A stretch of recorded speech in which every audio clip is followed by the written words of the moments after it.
Welcome to Prajagalam. నేను మీ దండపాటి కోటేశ్వరరావు. ఏంటో తెలుసు కదా, ఆయుధం.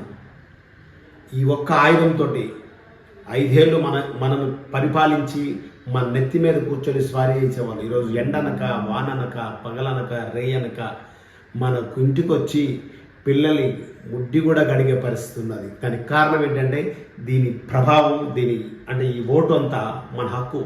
అమ్ముకోవద్దు, నమ్ముకోండి. మీకు కావాల్సింది ఉచిత పథకాల మీద ఆశపడి మీ ఓటుని దుర్వినియోగం చేసుకోకండి. మీ బ్రతుకులు, మీ పిల్లల బ్రతుకులు ఈరోజు నాశనం అవడం కారణం ఈ ఓటు మనం అమ్ముకోవడం వల్ల.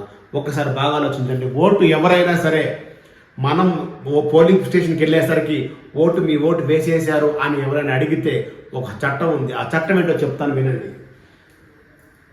మనం పోలింగ్ బూత్కి వెళ్ళేసరికి అక్కడ మీ ఓటు లేకపోయేసరికి ఓటర్ లిస్టులో మీ పేరు గల్లంతైనా మీ ఓటర్ రికార్డు ప్రకారంగా ఆధార్ చూపించి సెక్షన్ 49A 49A కింద ఛాలెంజ్ ఓటు వేయచ్చు. అప్పటికప్పుడు ఛాలెంజ్ ఓటు. మీ ఓటు అప్పటికే వేరే ఎవరైనా వేసినట్లయితే ధైర్యంగా ఎండర్డ్ అనే ఓటు అడగొచ్చు.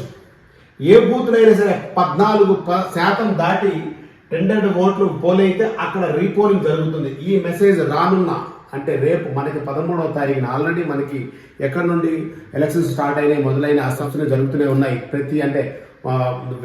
దశల వారీగా రేపు 13వ తారీఖున 2 తెలుగు రాష్ట్రాల్లో పార్లమెంటు, ఆంధ్రప్రదేశ్లో పార్లమెంటు, అసెంబ్లీ స్థానాల్లో ఎలక్షన్ జరుగుతున్నాయి. మీ ఓటుని ఎవరైనా వేసి, ఎందుకంటే దొంగ ఓట్లు చిత్తూరులో 2 లక్షల మంది 30,000 మంది దొరికారని చెప్పాను. 2 లక్షల ఓట్లు దొంగ ఓట్లు పడ్డాయని మొన్న గత ఉప ఎలక్షన్స్లో. ఒకసారి బాగా ఆలోచించి మీ ఓటుని ఎవరైనా వేసి ఉంటే ఛాలెంజ్ ఓటు వేయండి. 49A కింద మనం ఛాలెంజ్ ఓటు వేయొచ్చు, మనం అడగొచ్చు. 14% కంటే ఎక్కువ అక్కడ పోలింగ్, అదే టెండర్డ్ ఓట్లు దాటితే మాత్రము మళ్ళీ రీపోలింగ్ అడగొచ్చు. ఎలక్షన్ బూత్ స్లిప్ కోసం 1950కి SMS చేయండి, 1950కి SMS చేయండి. ECI స్పేస్ మీ ఓటర్ ఐడి. మీకు 15 సెకండ్లలో ఎలక్షన్ బూత్ నుండి ఒక స్లిప్ వస్తుంది. దాని ఆధారంగా మనం ఓటు వేయొచ్చు. ఎందుకంటే మీ ఓట్లు కాదు, అన్ని ఓట్లు దొంగ ఓట్లు జరుగుతాయి. ఈరోజు ధైర్యంగా నేను బటన్ నొక్కానని చెప్పుకుంటున్నా జగన్మోహన్ రెడ్డి ధైర్యంగా ఉన్నాడంటే కారణం ఈ ఒక్కొక్క పోలింగ్ బూత్కి, ఒక్కొక్క నియోజకవర్గానికి 2 నుండి 10,000 దొంగ ఓట్లు ఉన్నాయని చెప్పి ఎంతోమంది మొత్తుకుంటున్నారు. అది జరిగితే మళ్ళీ మీ తలరాతలు మారవు, కిందకి అధంపాతాలకు వెళ్ళే పరిస్థితి ఉంది.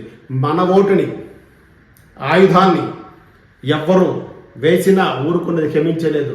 మనం ఒక విజయ్ సినిమా, తమిళ సినిమా చూస్తే అర్థమవుతుంది. ఒక ఓటు కొరకే ఆ సినిమా మొత్తం నడిచిందంటే. అంటే ఈ ప్రభావం 5 ఏళ్ళు మనము ఎవరినైతే ఎన్నుకుంటున్నామో ఈ 2 నెలలు మన దగ్గరికి వచ్చి బ్రతిమాలుతారు వాళ్ళు. అలాంటిది 5 ఏళ్ళు మన మీద ఎక్కి స్వారీ చేస్తారు, మన నెత్తి మీద ఎక్కుతారు. అలాంటి వాళ్ళని మనము ఎవరిని ఎన్నుకోవాలి, మన పిల్లలకు కానీ మనకు కానీ ఏ విధంగా రాష్ట్రానికి బాగుపడతాయి, రాష్ట్రం బాగుంటుంది అనుకున్న వాళ్ళు ఎన్నుకోండి. ఉచిత పథకాలకు ఇచ్చి బటన్ నొక్కుతున్నాను కాదు.